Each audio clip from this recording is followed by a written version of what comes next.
I'm Nick. I'm an alcoholic. I guess I'd like to start by thanking everyone for being here and thanking the group for letting me speak. I see it as an opportunity for me to kind of step back and think about my path to recovery and sort of the path that I'm on and how things have been going in my life, both recently, but since I decided to change course. I've been sober for 3.5 years, and it's been an interesting journey thus far, I would say. It hasn't necessarily fallen into what I would consider the conventional AA path. I'm not Mr. AA. I don't think anyone really is. I don't think that's the philosophy behind what these groups and what the fellowship means to people. It's I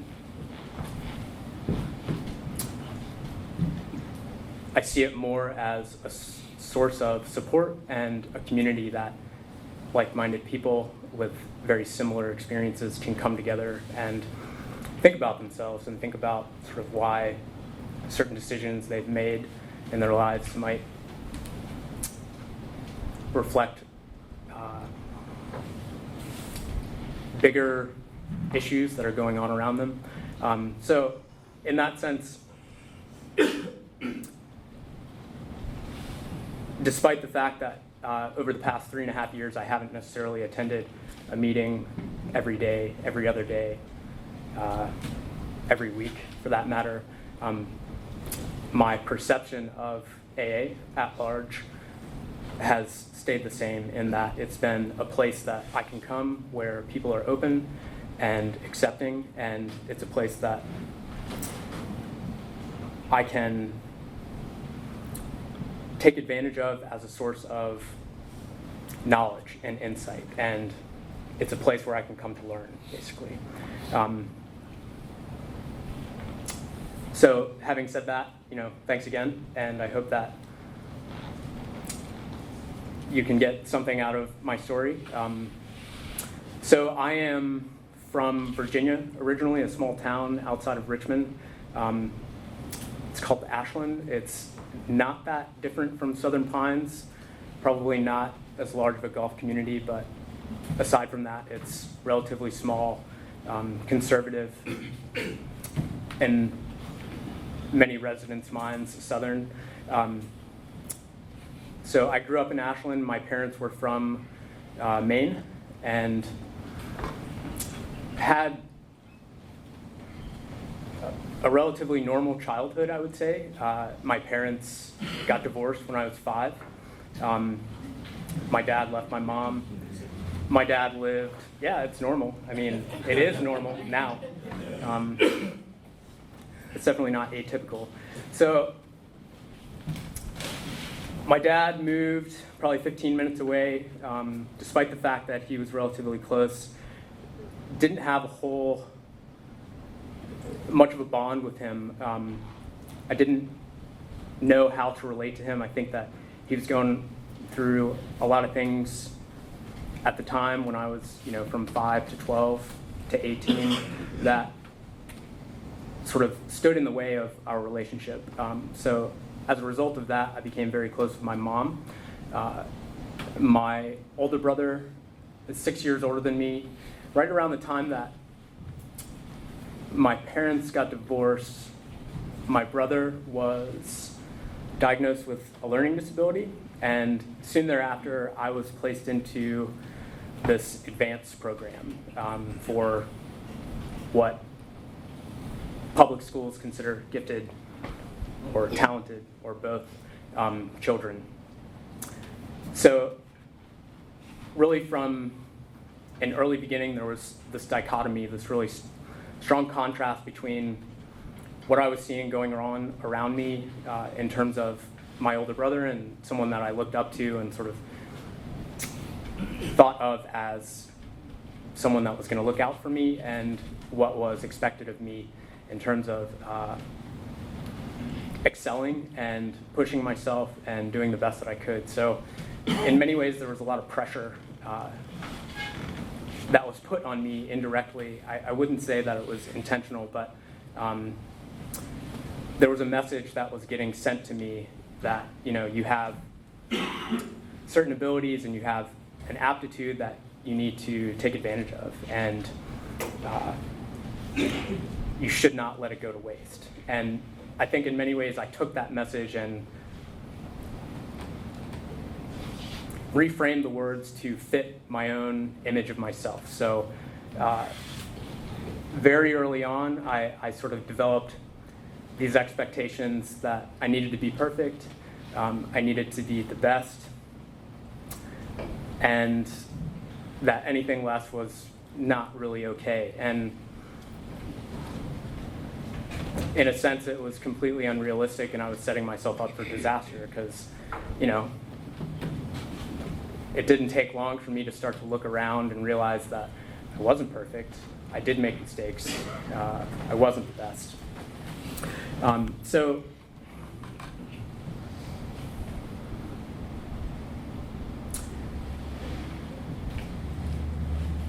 I had this template growing up for who I saw myself as.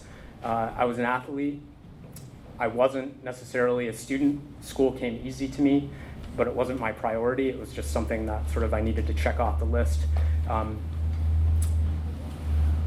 So I had these parts of my life that I valued and needed to hold up and represent me and who I saw myself as. But I also had parts of my life that were somewhat darker and didn't necessarily reflect that external image. So I sort of, when things started to go south in terms of feeling as if I could not live up to my own expectations, I started the process of living a double life. And much of that work involved drinking, and not long after I started drinking, I got into drugs. And they served a number of purposes. Really, if anything, the utility was in part an escape. It was a way for me to find refuge from the pressure and the disappointment. It was also an excuse. So me not performing or doing as well as I thought I should have, I could chalk it up to the fact that I was still drunk from the night before. Like, I got a B on a test or a C on a test, and because I was stoned while I was taking it. Like, no big deal. It's not actually a reflection of me, it's a reflection of what I was doing the night before. But it also served as a rebellion in many ways. It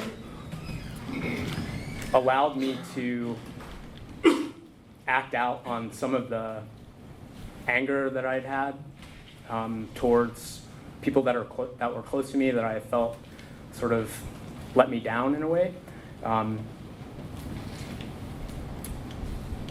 So there was definitely a purpose behind my drinking and substance abuse early on, and I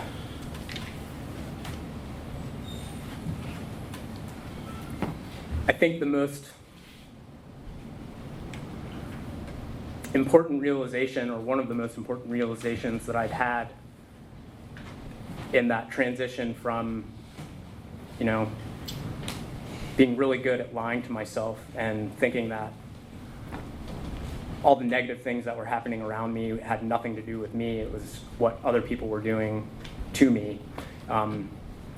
Shifting towards, wow, I think I actually have a problem, and I think I might need to make some life-altering decisions. That transition was aided by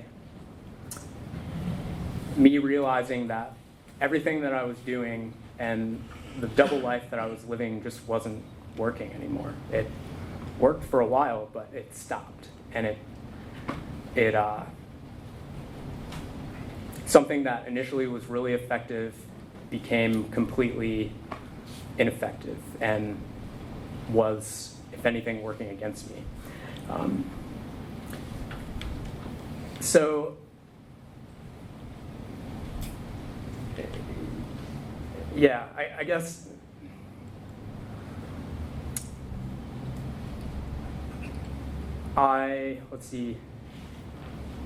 finished high school, went to college in the Midwest, so I went from Virginia to Ohio, and attended a small school. Because of injuries that I'd had during high school, college was complete. My identity in college had nothing to do with athletics. So I left my hometown and I left that image of myself and moved to this new place, this small school where everyone knew everyone, but nobody knew me before I had gotten there. I was not an athlete. I was Nick.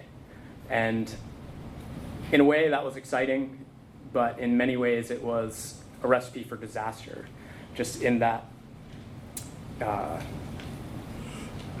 partying is a big deal at small schools.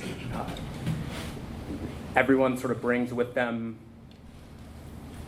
their own tricks of the trade, and because drinking and drugs weren't really a huge part of my life in high school, now that I was sort of this clean slate, I was basically a wad of clay and became really molded into what was going on around me. Within a matter of weeks, I went from having smoked pot like maybe twice, or no, 4 or 5 times, I would say, in high school, literally, to every day. And drinking, not necessarily every day, but every other day. When there was an excuse to drink, we took advantage of it.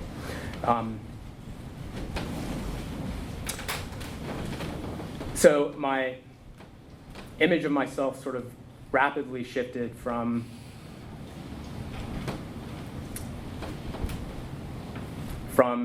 Nick, the athlete in a way, to Nick, the student, and Nick, the partier. And I made many decisions that fit both of those images. I chose a degree that wasn't necessarily something that I was interested in high school. I could have cared less, actually. But I knew that it was hard and that it was something that not many people took on. So if anything, that was a reason for me to do it. I like challenges. I like pushing myself. I like taking on things that aren't necessarily easy as a way of sort of measuring what I'm capable of. So I chose this degree that was really demanding, and I also chose to live in essentially what was considered the drug house on campus. Student body of 1,200 people, you have X number of options where to live, and immediately I knew where I wanted to go. So moving into that house was a train wreck. It enabled me to live in a way that there was no worries of getting in trouble. I had no worries whatsoever. When the cops were coming to our house, they called before. So they basically let us know. There's more to that, but essentially, I could do whatever I wanted. It was free range. And I felt as long as school was going okay and I was still passionate and interested in what I was doing when I wasn't partying, or I wouldn't say wasn't partying, because, I was intoxicated, I would say 70% of the time I was sitting in class. But I saw it as long as it wasn't coming out on paper in terms of like my grades, there wasn't a problem. Nothing was going on. I'm normal. I'm doing what everyone else is doing. So I got really good at making excuses to party before school and after school, and it morphed into more than just a celebration. It morphed into a way of dealing with disappointment, a way of isolating and rejecting everyone else around me. Basically, just it made making excuses a lot easier. A huge theme of just lying to myself, and as things got worse, the lies started to leak into relationships that I really valued, and it's sad when the people that you love and the people that support you have no idea what's going on, and you continue to lie, and you continue to perpetuate, this false image, and if anything, it's only to maintain something that you don't want to let go of. And that's how it was for me. I did not want to let go of this crutch that I'd had, and I felt had allowed me to get through things that were really challenging. And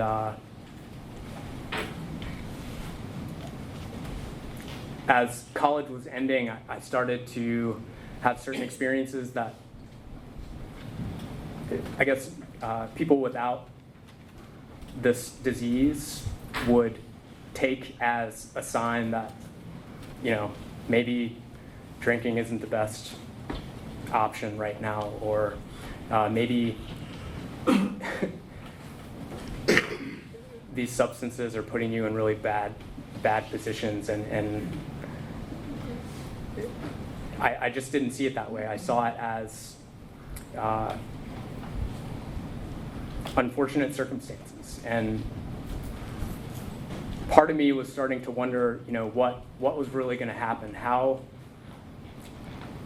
In what way was shit really going to hit the fan that would cause me to wake up? There was a part of me that really knew that I had a problem and knew that what I was doing was not healthy, and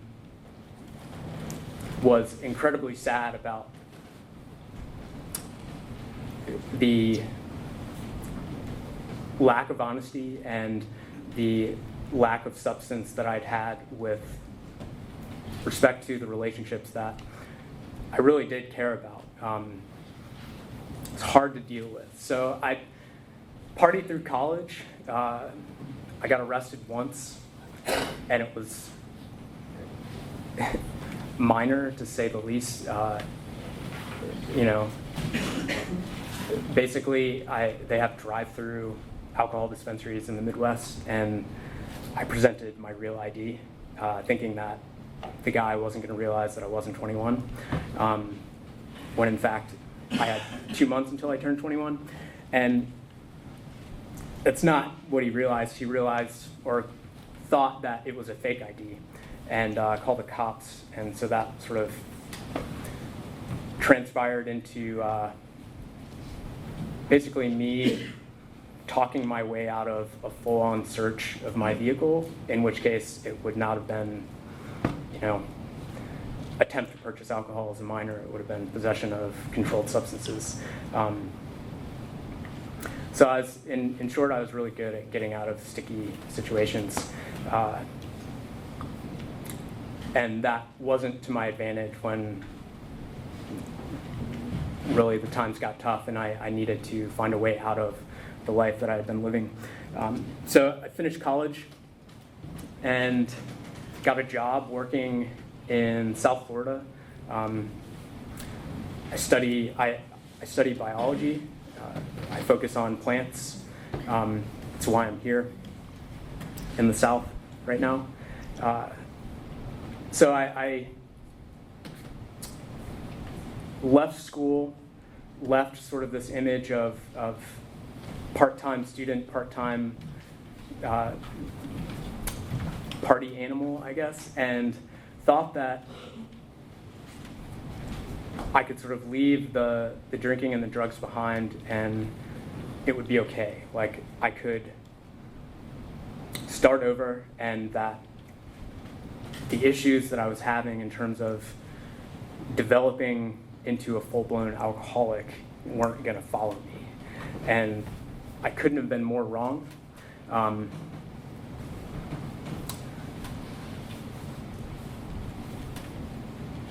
It's just that I didn't realize it until I'd already left Florida and started over again. So going from having somewhat of a social life to being in a completely new place, completely different culture, working all the time in crazy, hot, and dangerous conditions. I didn't really think much of it that I was drinking alone. I didn't think much of it that I was driving down to Miami to buy drugs. I just thought it was a way that I could get by and be 22, 23, and that it was normal. There were no consequences.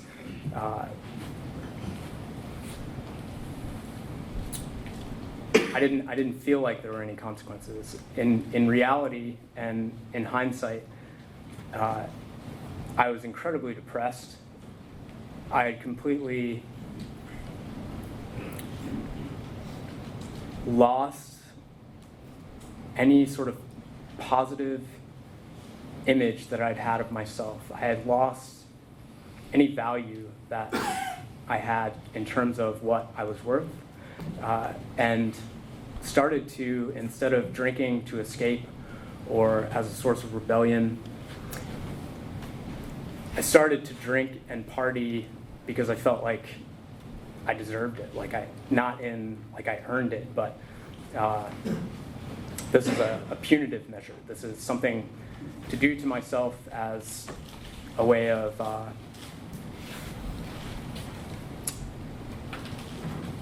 taking something back in a way. Like I wasn't doing what I was supposed to be doing, so there should be consequences as a result. And I don't know, I didn't really realize that that's what it was turning into until after a year I left Florida and started a master's program in Connecticut.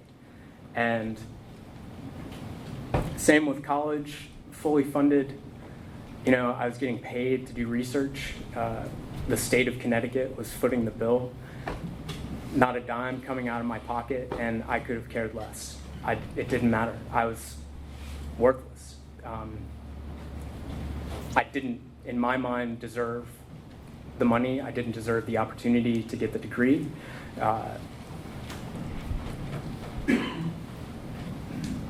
I hadn't earned it, essentially. And in addition to that, the relationships that were going on around me became more and more unhealthy.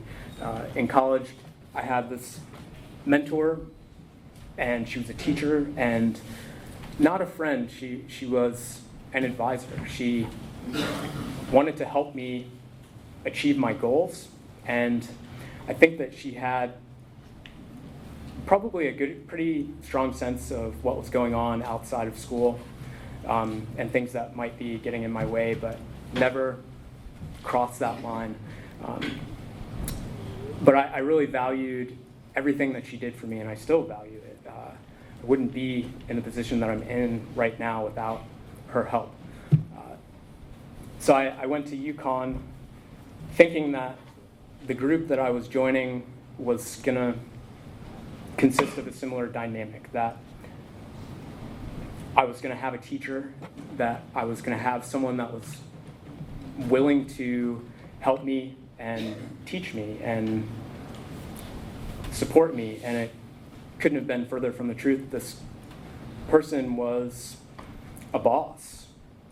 He was my supervisor. I was a worker, and I wasn't a student. I was expected to know everything, and that basically not having that source of support in my life, and on top of the fact that this guy was really he really liked himself. Classic narcissist. And with someone that is completely in love with themselves, they do pretty much anything and everything they can to demonstrate to others that they have value and that they're better. And that just was essentially pouring fuel onto the fire in terms of me drinking and just substance abuse in general. I was drinking at him like I was getting paid to do it. And in a way, I kind of was. And really pushed the boundaries in terms of doing things that were basically daring him to kick me out of the program. I failed a statistics class that I was taking. Never failed anything in my entire life. And I failed this class as a graduate student that's being supported by the state. It's something, it wasn't pretty. And there was a big part of me that really hoped that he was going to kick me out, that I was going to be done. Still didn't kick me out. And really it was political in that he chose me for this position. If he dropped me, then that essentially looks bad for him in that he doesn't have the capacity to choose someone that's qualified for a position. Therefore, he never gets any money from them again. So he didn't kick me out. I didn't get the easier, softer way.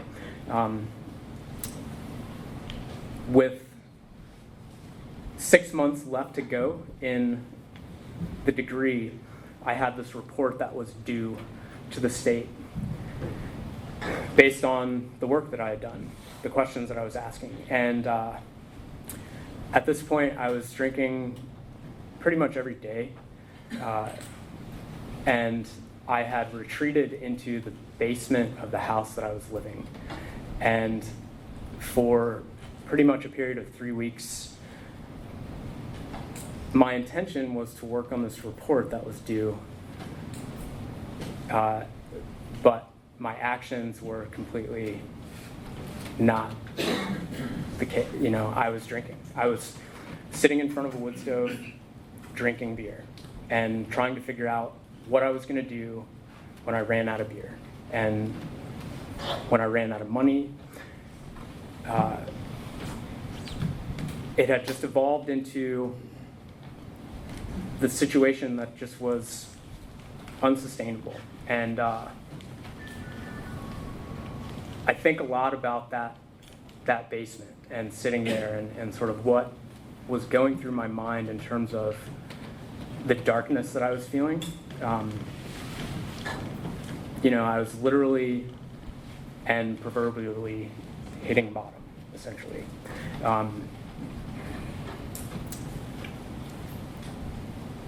All the while, my parents were loving parents. My dad, despite the fact that we didn't have much of a relationship, while I was growing up, had become a huge figure in my life. And I couldn't expose to him what was really going on. He's by trade a psychologist, so conversations with my dad they consist a lot of, how are you feeling? How are things going? And answers like, I don't know, or I don't really want to talk about it, don't work. So those conversations consisted purely of lies to cover up what was really going on. So this depression that he knew I was going through, the real source of it in many ways was not being exposed. And it was like a really cold and dark, late January, Sunday afternoon. I drove out to his house like 2 hours away, and we were having this conversation. about what was going on in my life and how much of an asshole my advisor was and how I couldn't finish the work that I was doing. And he just asked, so is there anything else? And at that point, I just was kind of struck with this realization of, this is it. This is my opportunity. If I don't say what's really happening right now, if I don't expose what I'm really doing, I might not get another chance. And I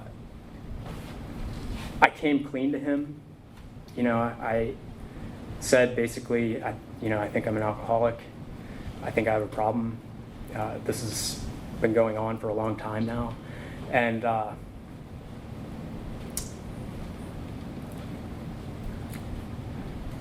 it was a watershed moment. The relief of having that weight sort of lifted temporarily was unexpected. I didn't think that was something I'd been carrying around with me for so long, but I was able to sort of experience some appreciation for actually being honest about what I'd been doing. And I didn't want to lose that. So we talked about AA, and I told him I'd go to a meeting.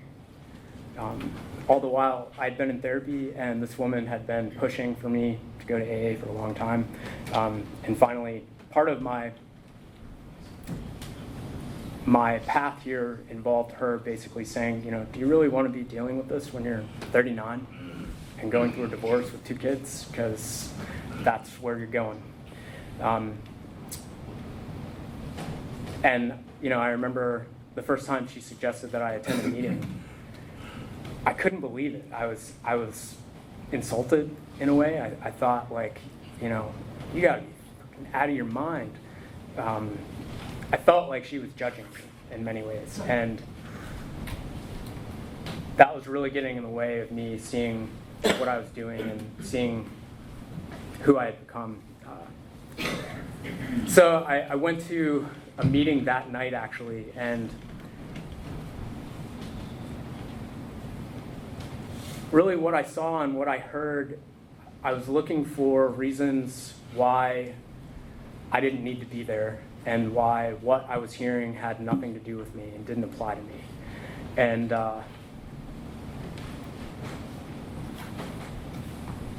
basically the dialogue in my head was, I might have some problems. I might like to party a little, but I'm not, in the parking lot out back, shooting things into my arm. I'm not on the street. Everything is going okay. That hasn't happened to me yet.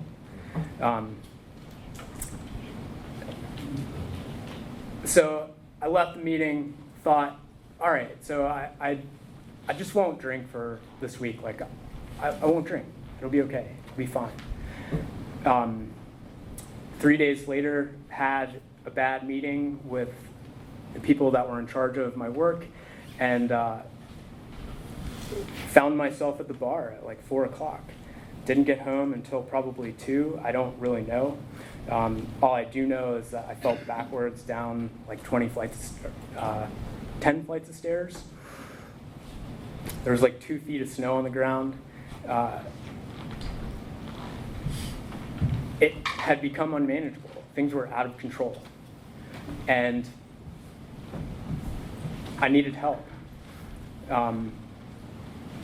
So I went back and started to listen to what was being said in these rooms, and started to think about it not in terms of everything that I know that they don't know, or why I shouldn't be there, but what I can learn from them.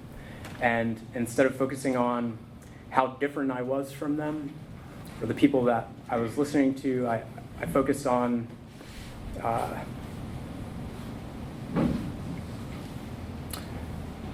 what they could teach me and what they had experienced that was actually quite similar to what I was going through at the time. And it was just the beginning of me realizing that I could live a different life, and that I had a place to go that was supportive and a source of strength and hope, and that I could essentially change course, and that there was a way to do it.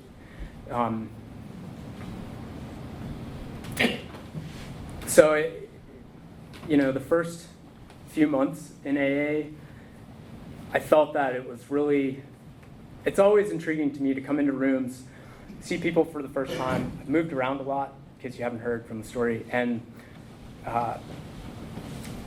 notice my initial perceptions and sort of think about how, I've got that person pegged, like I know everything about them. They're not going to teach me anything. And then they open their mouths and it's like, wow, Bert's kind of a deep dude. He's got some stuff to say. So there's always something new that I can take away from meetings. And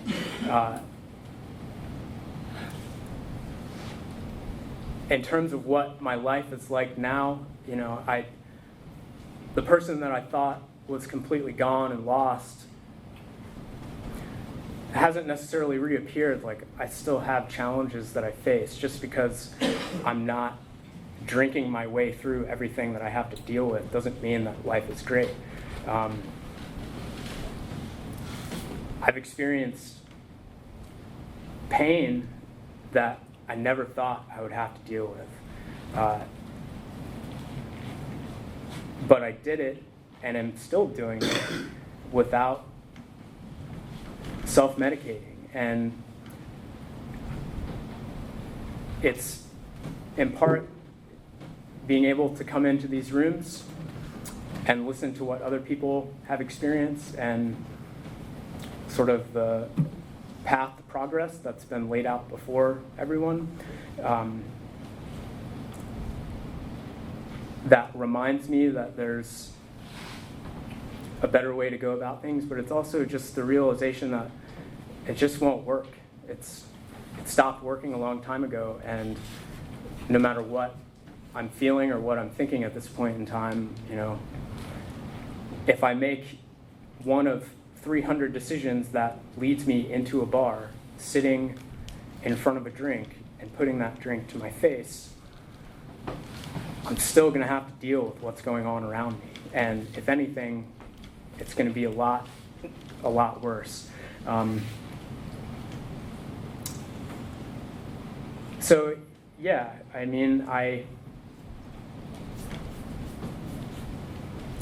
Part of what I can really appreciate about this program is that it emphasizes progress, not perfection. So, in that sense, it's okay to make mistakes. You're not expected to be all-knowing. If anything, the expectation, although it's not really an expectation, but the suggestion is that you don't know anything. You're a beginner. It doesn't matter if you have 3 days or 30 years, you're still a beginner. And I've been to enough meetings to have heard many times someone's story that involved, being sober for 20 years or 15 years or 25 years, and them relapsing and going back to essentially what they hadn't done for decades and starting right where they left off. And I think that, if anything, that truth speaks to the power of what we as alcoholics have to deal with, and the permanence of our condition. It does not go away. It just doesn't. And that's okay, because healing is possible, and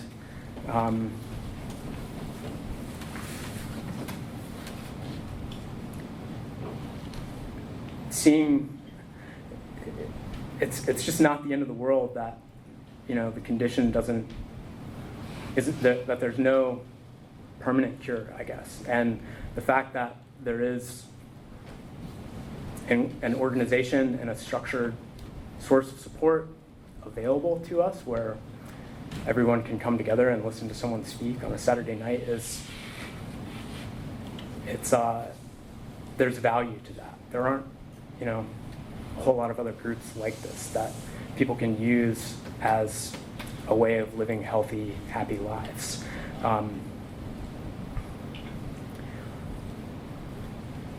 So, yeah, I guess in that sense, things aren't perfect. Life isn't perfect now that I'm not using and that I'm sober. Everything's hard still. It's just that I know that I'm dealing with life on life's terms, as it's put.